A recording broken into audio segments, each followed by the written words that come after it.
Good morning dear students. विद्यार्थी मित्रांनो नमस्कार. मी Vinod Sonone. Welcome to my Boli classes. How are you all? I hope everybody is so fine. Lesson number 1 जो आहे फिजिक्सचा part 1 मधला ग्रॅव्हिटेशन. या लेसनसाठी आजचं हे शेवटचं व्हिडिओ लेक्चर आहे. This is the last video lecture for this lesson. Already हमारा पूरा लेसन हो चुका है. इसका एक्सरसाइज हम लोग डिस्कस करें. मागच्या व्हिडिओ लेक्चरमध्ये काही प्रश्न आपण याचे डिस्कस केले होते. त्यातलेच काही राहिलेले प्रश्न आज आपण डिस्कस करणार आहोत. आणि जे काही एक दोन प्रश्न एक दोन प्रॉब्लेम्स राहतील ते तुम्हाला स्वतः ट्राय करायचे आहेत. एक महत्त्वाचं इन्स्ट्रक्शन सांगतो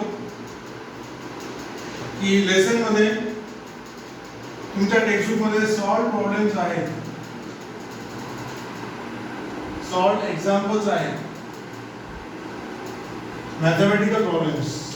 त्यांचं कंप्लीट सोल्यूशन तुम्हाला त्या ठिकाणी दिलेलं आहे. पूरा कंप्लीट सोल्यूशन आपको दिया है, आंसर दिया है. तर ते जे सॉल्व एक्झाम्पल्स आहेत ते मी इथे व्हिडिओ लेक्चरमध्ये डिस्कस करणार नाही. ते तुम्हाला सेल्फ स्टडी करायचे आहेत, समजून घ्यायचे आहेत. नाही समजलं तर मला विचारायचं आहे, मग तुम्हाला मी त्या ठिकाणी गाइड करेल, तुम्हाला मैं मदद करें. तो सॉल्व एग्जाम्पल्स हम लोग वीडियो लेक्चर में डिस्कस करने वाले नहीं है. ये आपको खुद ट्राई करना है, समझ लेना है. एक्सरसाइज लेसन आपण स्टार्ट केलं होतं. क्वेश्चन नंबर 4 पर्यंत मी आंसर एक्सप्लेन केले होते. आता क्वेश्चन नंबर 5 लेसन का एक्सरसाइज. इसमें से आज हम क्वेश्चन नंबर 5 को डिस्कस करेंगे. आणि या क्वेश्चन नंबर 5 मध्ये सगळे तुम्हाला मॅथमॅटिकल प्रॉब्लेम्स आहेत, न्यूमेरिकल प्रॉब्लेम्स आहेत, ज्यांना आपल्याला सॉल्व करायचं आहे. तो इसमें total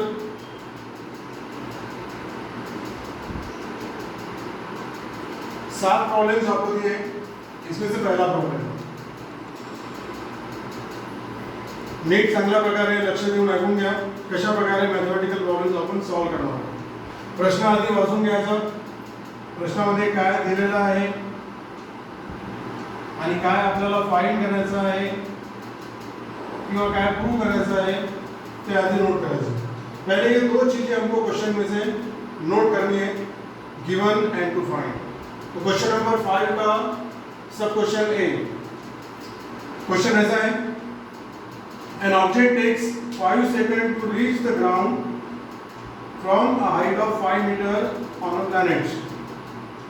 What is the value of G on the planet? एक प्लॅनेट आहे. त्या प्लॅनेट वरती आपल्याला एक्सीलरेशन ड्यू टू ग्रेविटी किती राहणार आहे किंवा किती आहे ये हमको फाइंड करना है. और उसके लिए गिवन क्या है? तो एक ऑब्जेक्ट 5 सेकंड में 5 मीटर हाइट से ग्राउंड पर गिरता है. म्हणजे इथे तुम्हाला हाइट दिलेली आहे, म्हणजे डिस्प्लेसमेंट दिलेला आहे 5 मीटर. त्या 5 मीटर हाइट वरून तो ग्राउंड वरती ऑब्जेक्ट पडतो आणि टाइम त्याला लागलेला आहे 5 second. So time is given 5 second. These are the quantities given. An object takes 5 seconds to reach the ground from a height of 5 meter on a planet. What is the value of G on the planet? अशा प्रकारे हा प्रश्न आहे. आता तो stone 5 metre height वरून खाली पडत आहे याचा अर्थ त्याची इनिशियल वेलोसिटी ही 0 राहणार आहे. ती प्रश्नामध्ये डायरेक्टली मेन्शन नाही, ती आपल्याला समजून घ्यायची आहे. या ठिकाणी इनिशियल वेलोसिटी जी आहे ती तुम्हाला 0 कन्सिडर करावी लागेल. अशा प्रकारे या 3 क्वांटिटीज दिलेल्या आहेत आणि ही चौथी क्वांटिटी आपल्याला काढायची आहे. याच्यासाठी आपल्याला जे इक्वेशन्स ऑफ मोशन आहेत ते माहिती असायला पाहिजे.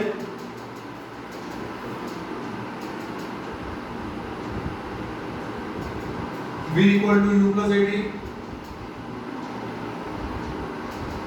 s equal to ut plus half at square आणि v square equal to u square plus twice as. हे ते 3 इक्वेशन्स ऑफ मोशन आहेत. किंवा हे एक्झाम्पल फ्री फॉलचं आहे. फ्री फॉलचं सुद्धा तुम्ही इक्वेशन वापरू शकता. एक गोष्ट आहे, it is one end the same thing. अब मेरे को बताओ इन तीनों में से कौन सा इक्वेशन आप यूज करोगे, कोणतं इक्वेशन या ठिकाणी आपल्याला वापरता येणार आहे, तर ते आपल्याला याच्यावरनं ठरवावं लागेल. इथे काय गिवन आहे आणि काय फाइंड करायचं अकॉर्डिंगली आपल्याला इक्वेशन 1 वापरता येणार नाही, इक्वेशन 2 आपल्याला वापरता येणार नाही, कारण इक्वेशन 1 और इक्वेशन 2 में आपको v दिखाई दे रहा है, दैट इज फाइनल वेलोसिटी, आणि इथे आपल्याला फाइनल वेलोसिटी दिलेली नाही, म्हणून आपल्याला फर्स्ट आणि थर्ड इक्वेशन वापरता येणार नाही. So let's use equation 2. So what is second equation of motion? It is s equal to ut plus half at square. इसका हमको यूज करना है. या ठिकाणी एक्सिलरेशन जे आहे तेच राहणार आहे, एक्सिलरेशन ड्यू टू ग्रॅव्हिटी, मतलब a equal to g. So let's put values. Displacement, it is 5 equal to u into t, 0 into 5 plus half into a च्या ठिकाणी g लिहायला लागेल, half gt square. So half into g और t का square that will be 5 square. अशा प्रकारे अपन values टाकलेले आहे, आणि वैल्यूज टाकायच्या आधी, वैल्यूज डालने के पहले एक बार सबके यूनिट्स देख लेना, मीटर सेकंड मीटर. सारी क्वांटिटीज एक सिस्टम में होनी चाहिए, either all should be in SI system या all quantities should be in CGS system. काही एसआई मध्ये काही सीजीएस मध्ये असला प्रकार चालणार नाही. इथे सगळ्या क्वांटिटीज एसआई सिस्टम मध्ये आहेत, इसलिए हमको कन्वर्ट करने का, किसी को भी चेंज करने का काम नहीं है. तो डायरेक्टली हमने वैल्यूज यहाँ पर डाली. अब इसको सॉल्व करो.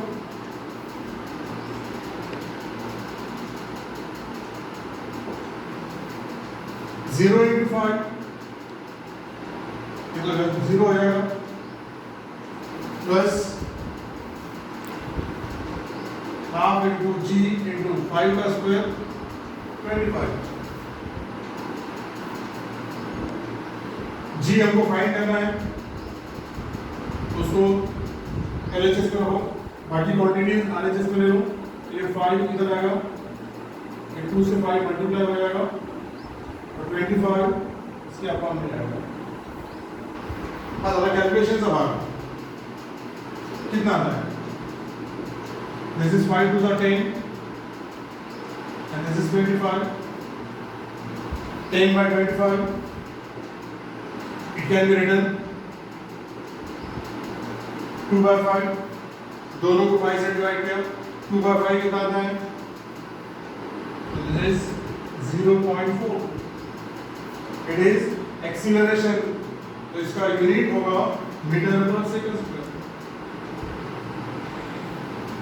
अशा प्रकारे आपका फाइनल आंसर आलेला आहे g equal to 0.4 metre per second square.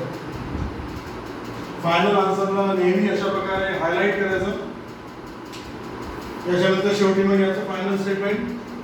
क्या पूछा था हमको क्वेश्चन में, तो हमको पूछा था कि उस प्लैनेट पर ग्रेविटेशनल एक्सीलरेशन कितना होगा, जी कितना होगा. अकॉर्डिंगली हमको इसका फाइनल स्टेटमेंट लिखना पड़ेगा कि on the planet the acceleration due to gravity will be 0.4 meter per second square. This is the answer of question number 5 sub question. Clear? Okay. Next. अभी क्वेश्चन नंबर 5 का next sub question that is B. इसको देखते हैं.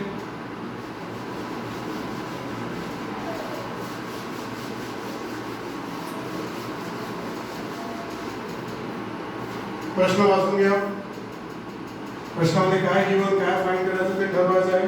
तो next question ऐसा है, the radius of planet A is half the radius of planet बी.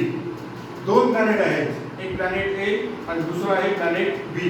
या दोघांच्या रेडियस मध्ये रिलेशन आहे की ए का रेडियस बी के रेडियस का हाफ आहे. याला आपण असं लिहू शकतो, radius of A planet is half the radius of B planet. Next, If the mass of A is ma, what must be the mass of B? A planet का मास ma, तो B planet का मास हमको निकालना है. What will be the mass of planet B? त्याच्यासाठी आणखी एक condition दिलेली आहे. The value of G on B is half that on A. The value of G on B is half the value of G on A. Gravitational acceleration B planet का दिया है जितना A planet का gravitational acceleration उसका half B planet का. हे आपण त्या verbal स्टेटमेंटला mathematically transfer करून दिलेला आहे. तो ये तीन कंडीशन आपको दी है. A प्लैनेट का रेडियस B प्लैनेट के रेडियस का हाफ और B प्लैनेट का gravitational acceleration A planet K gravitational acceleration का हाफ. अगर A प्लैनेट का मास ma तो B प्लैनेट का मास कितना होगा ये आंसर को निकालना है. क्लियर? हा झाला प्रश्न. द्यायचा answer.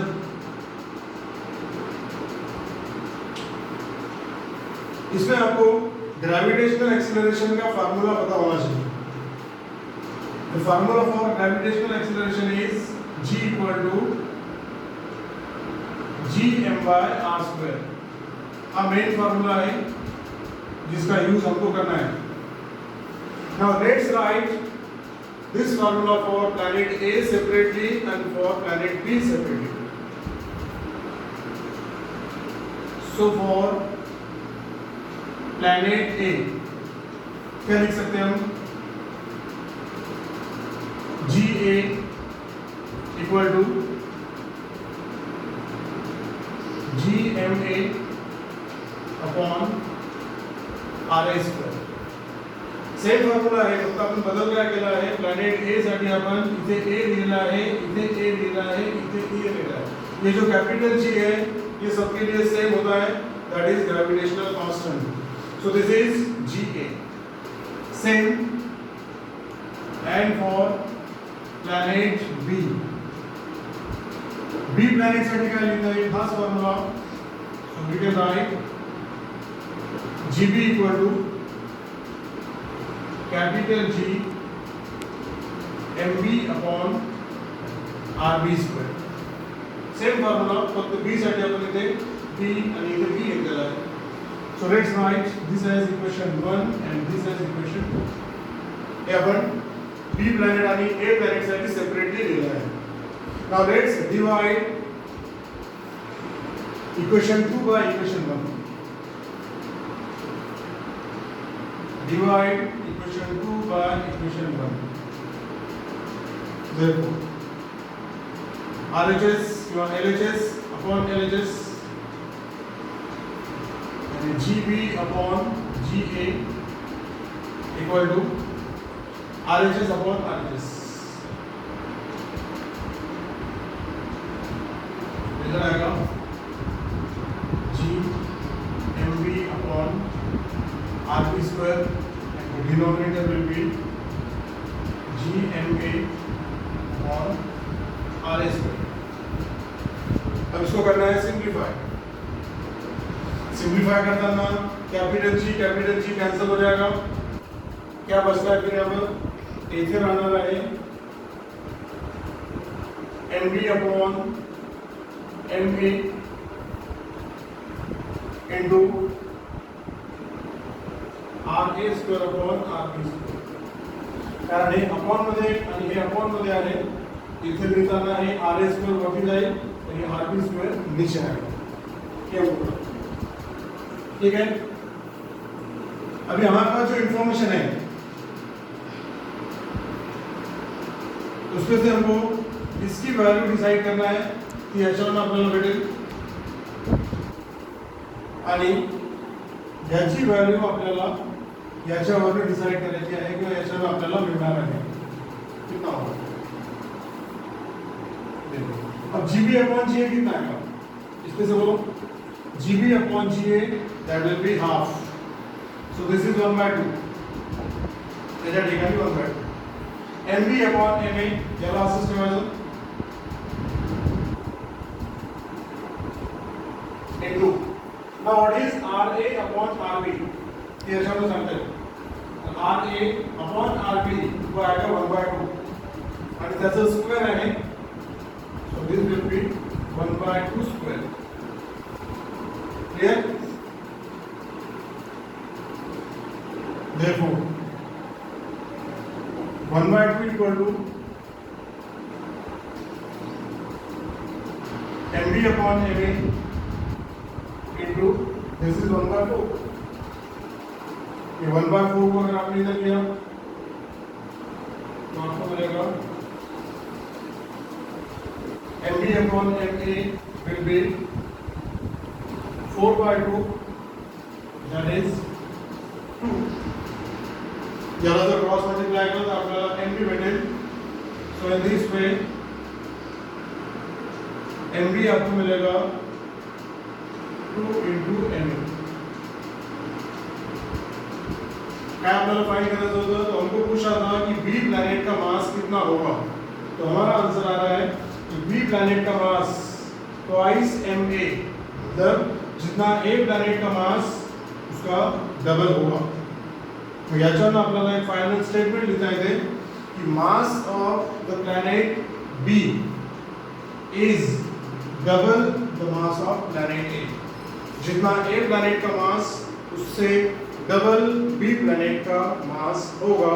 So final answer is MB equal to twice MA. आता पहा पूर्ण आंसर जे तुमच्या समोर आहे. Complete solution is here in front of you. महत्त्वाचं आहे की काय कंडिशन्स दिलेल्या आहेत हे आपल्याला लिहिता यायला पाहिजे. जे प्रश्नामध्ये दिला आहे त्याच्यावरून ये आपको दिया है, ये आपको दिया है, ये दिया है, ये पूछा है.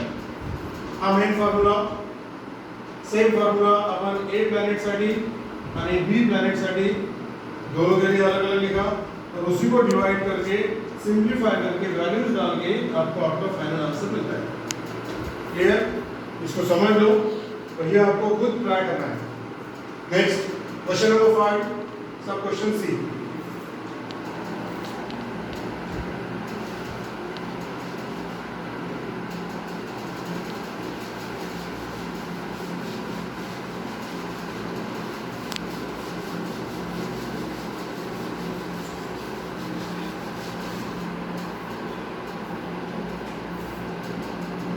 फिर से पहले गिवन टू फाइंड. प्रश्न ऐसा है the mass and weight of an object on earth are 5 kg and 49 newton respectively. Mass of an object on earth and weight of that object on earth. कैसे लिखोगे?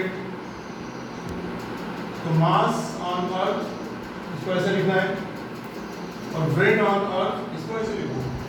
If on earth तो mass on the earth आपको दिया है 5 kg and weight of the same object on the earth is given 49 newton. Again, what will be their values on the moon?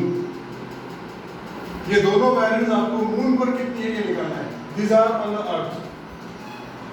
तो mass on moon कितना होगा उसी object का और weight on moon कितना होगा उसी ऑब्जेक्ट का, ये आपको निकालना है.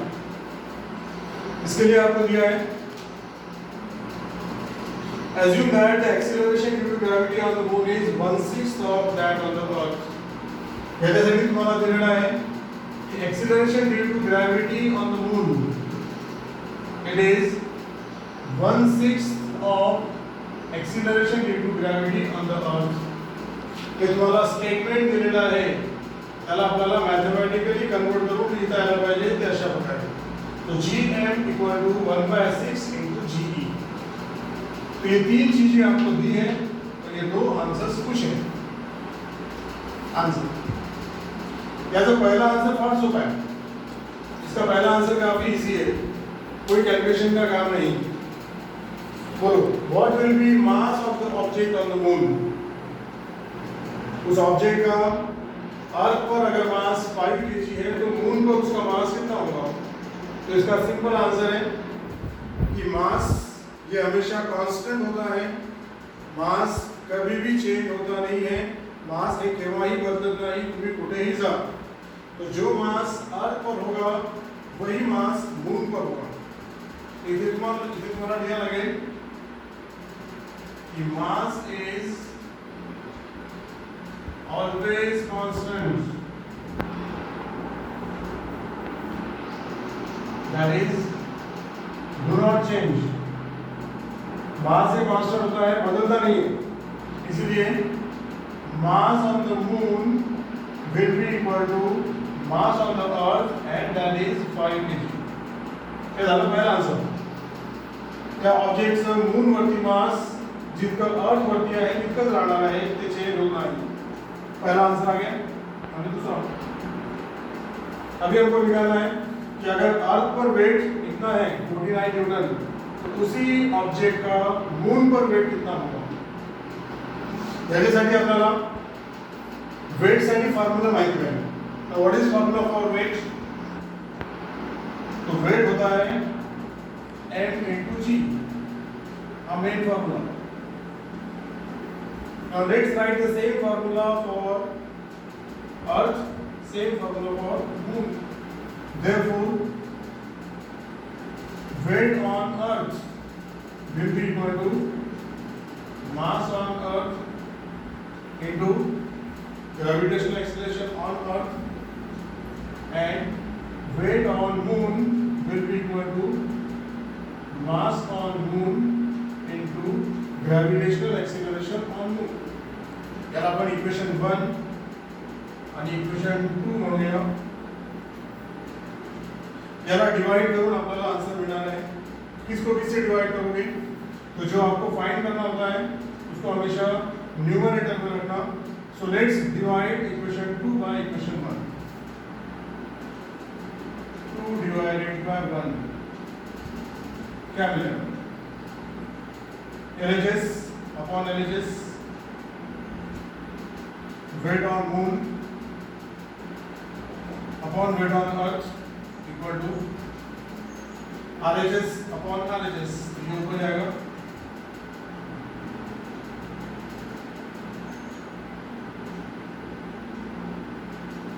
ये आपण डिवाइड केला आहे. आता हे दोन्ही मास सारखे आहेत. मास on the earth and mass on the moon they are equal. ये कैंसिल हो जाएगा. बीइंग सेम, हम क्या रहा थे gm upon ge.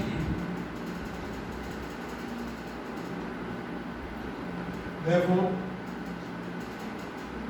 weight on moon equal to ये we इधर ले low gm upon ge into we.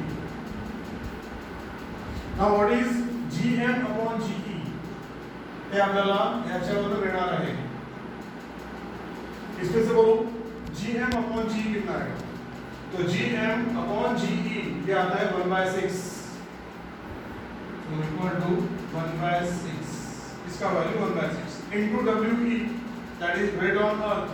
हे आपल्याला दिलेला आहे 49 into 49. ओके.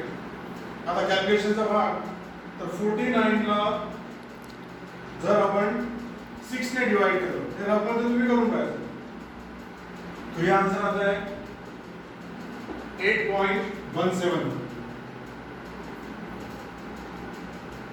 याला रफमध्ये करूंगा 49 को 6 से डिवाइड करो तो आपका डेसिमल फ्रैक्शन में आंसर आएगा, एंड दैट आंसर इज 8.17. ये क्या निकाला हमने.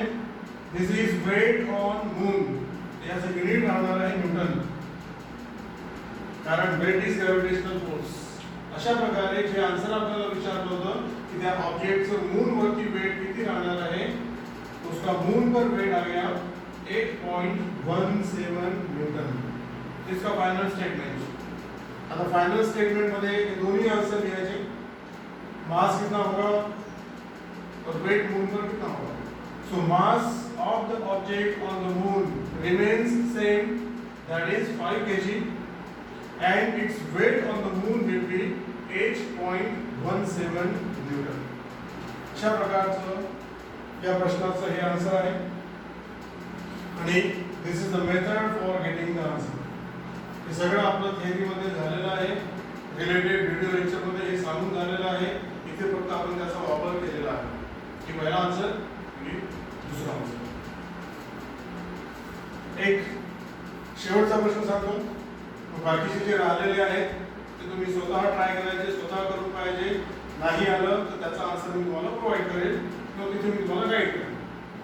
So last question for today, question number 5, sub question D.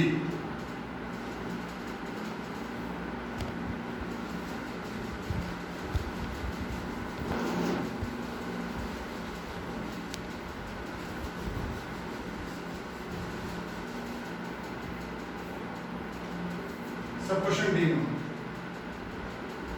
आणि हे मॅथमॅटिकल प्रॉब्लेम फक्त आपल्याला पाहून किंवा ऐकून चालणार नाही. हे प्रत्यक्ष तुम्हाला सॉल्व करून पाहिजे आहे तरच तुम्हाला परीक्षेमध्ये करता येतील. तो इसका रिटन प्रैक्टिस कंपल्सरी है. Written practice is must. Okay, next question number 5, sub question D. प्रश्न असा आहे, an object thrown vertically upwards reaches a height of 5 meter. एक ऑब्जेक्ट आहे, त्याला वर थ्रो केलेला आहे, तो 5 मीटर हाईट पर्यंत जातो. याने हाईट इज गिवन, त्याला आपण डिस्प्लेसमेंट म्हणतो 500 मीटर. पुन्हा या ठिकाणी whenever an object is thrown upward, कोणताही ऑब्जेक्ट जेव्हा आपण वरती थ्रो करतो तर त्याची फायनल वेलोसिटी ही 0 असते. हे आपल्याला माहिती आहे किंवा लक्षात ठेवा. म्हणून या ठिकाणी फायनल वेलोसिटी 0. फायनल वेलोसिटी 0 होगा. हे प्रश्नामध्ये दिलेलं नाही, म्हणजे आपल्याला कन्सिडर करावंच लागेल कारण ते राहतच. तो final velocity 0. What was its initial velocity? How long will it take to come back to the earth? g equal to 10. Gravitational acceleration दिलेलं आहे 10 मीटर पर सेकंड स्क्वेअर. आणि दोन प्रश्न तुम्हाला विचारलेले आहेत, दोन आन्सर आपल्याला काढायचे आहे. पहिला आन्सर काढायचा आहे कि व्हाट वाज इट्स इनिशियल वेलोसिटी. तो पहला आंसर जो हमको फाइंड करना है इनिशियल वेलोसिटी उसका कितना, और दूसरा आंसर आपल्याला काढायचा आहे कि how much time will it take to come back to the earth. Throw केल्यानंतर वरती जाऊन खाली येण्यासाठी एकूण त्याला टाइम किती लागणार आहे. तो total time to return to earth. ये दोन आंसर आपल्याला काढायचे आहे. पहिला आंसर, पुन्हा या ठिकाणी आपल्याला इक्वेशन्स ऑफ मोशन्स यांचा वापर करावा लागेल. तर विचार करा आता या ठिकाणी जी इन्फॉर्मेशन आपल्याकडे आहे दिलेली आहे त्याच्यावरनं u काढण्यासाठी कोणत्या इक्वेशनचा वापर आपल्याला करता येईल. सोचो, can we use equation 1 v equal to u plus 80? इसका यूज कर सकते हैं क्या हम? इसका यूज कर सकते हैं क्या? करता येईल. सगळ्या क्वांटिटीज आपल्याकडे आहेत का बघा. v आहे का आपल्याकडे? आहे. u आपल्याला फाइंड करायचा आहे. a आहे का? a मतलब ग्रॅव्हिटेशनल एक्सिलरेशन म्हणजे g आणि t. g आपल्याकडे आहे, t आपल्याकडे नाही. पण त्याचा वापर करता येईल का आपल्याला? नाही करता येणार, कारण u आणि t या दोन्ही क्वांटिटी आपल्याला माहिती नाहीत. या दोन अननोन क्वांटिटी आहेत.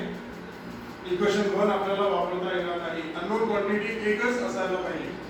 So we cannot use equation 1. Similarly, we cannot use equation 2. Let's use equation 2. Second equation आहे s equal to ut plus half 80 square. पण हे जे सेकंड इक्वेशन आपण वापरणार आहोत हे आपल्याला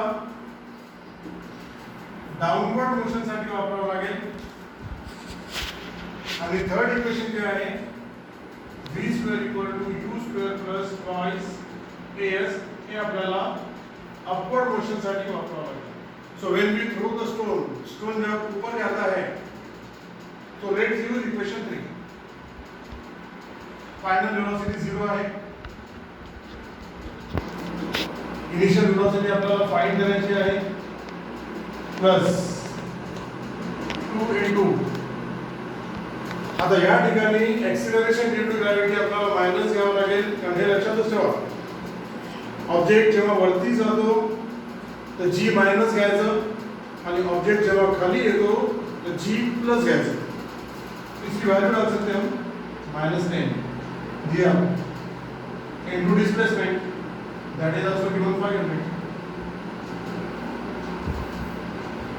थर्ड इक्वेशन मध्ये आपण व्हॅल्यूज टाकलेल्या आहेत आणि महत्त्वाचं आहे एक्सेलरेशनची व्हॅल्यू आपण -g घेतलेली आहे -10.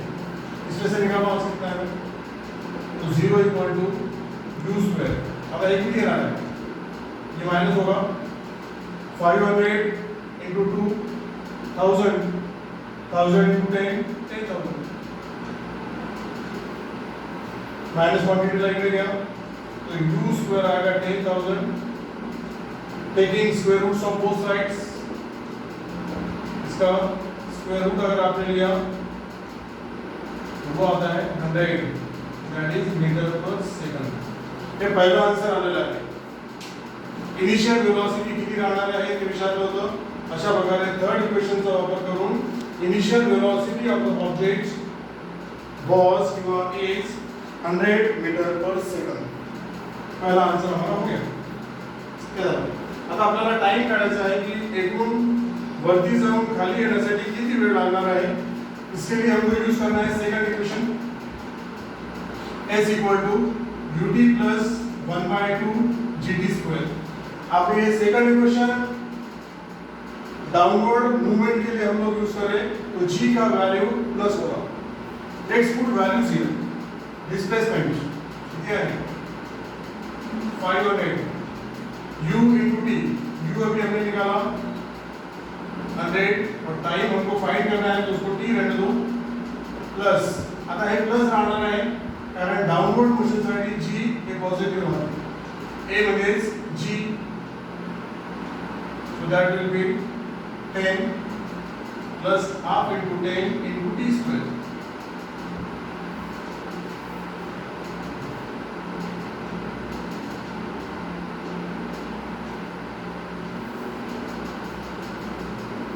क्लियर. आता हे जे इक्वेशन आहे s equal to ut plus 1/2 at square हे आपण कोणत्या मूवमेंटसाठी किंवा कोणत्या मोशनसाठी वापरणार आहोत तर वरून खाली येत असताना आपण हे इक्वेशन वापरलेलं आहे. इसलिए पार्टिकल या ऑब्जेक्ट जब ऊपर से नीचे आता है तो ऊपर उसका जो वेलोसिटी था वो इनिशियल वेलोसिटी. अलग लक्षात तुम्ही काय म्हणतो आहे पार्टिकल हा वरून खाली येत आहे तर वरती जी वेलोसिटी होती ती त्याची इनिशियल वेलोसिटी राहणार आहे. म्हणजेच या ठिकाणी इनिशियल वेलोसिटी ही 100 राहणार नाही. किती असेल 0 असेल कारण वर असताना त्याची वेलोसिटी 0 होती. इथे करेक्शन करूया. इनिशियल वेलोसिटी खाली येत असताना ही राहणार नाही 0 असेल. सो वी गेट 500 ये 0 हो जाएगा half into 10 into t square. Now what is this? Half into 10 ये आता है 5. इसको इधर लिया तो अपॉन में जाएगा तो 500 अपॉन 5 ये 5 अपन इसे कहता है equal to t square. This is 100. t square equal to 100 taking square roots t equal to आता है 10 second. Now this is time to come from top to bottom. वरून खाली येण्यासाठी 10 सेकंद लागलेले आहेत पण आपल्याला आन्सर विचारलेला आहे total time to return to अर्थ.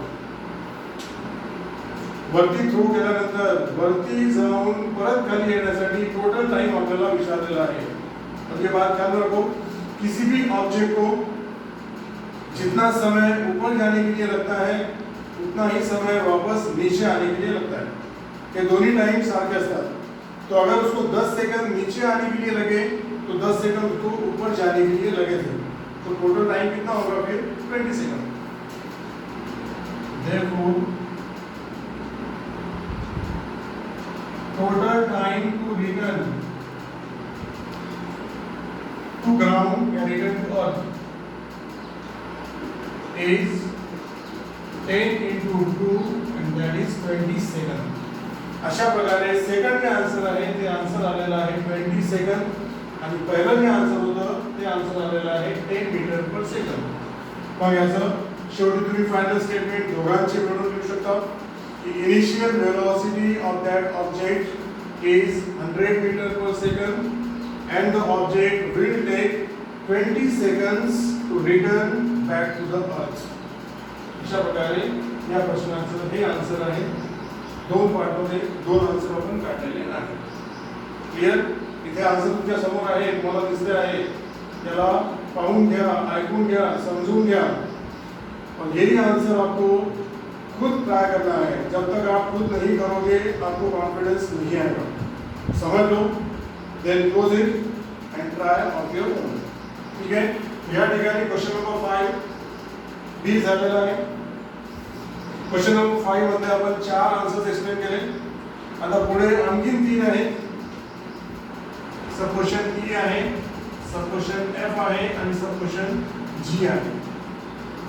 या तिघांचे आंसर्स तुम्हाला ट्राई करायचे आहेत, तुम्हाला प्रयत्न करायचे आहेत. देखो इसका आंसर आपको आता है क्या? नाही आंसर जर आलं तर तुम्ही मला माझ्या व्हॉट्सअप नंबरवरती पोस्ट करा काय तुमचं डिफिकल्टी काय तुमचं डाऊट आहे. त्या ठिकाणी तुम्हाला मी याचा आन्सर प्रोव्हाइड करेन. So here we come to the end of today's video lecture.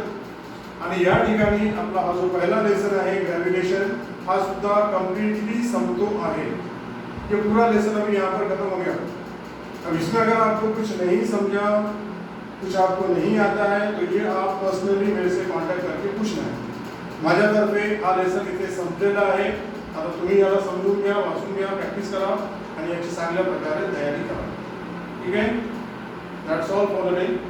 Have a nice day.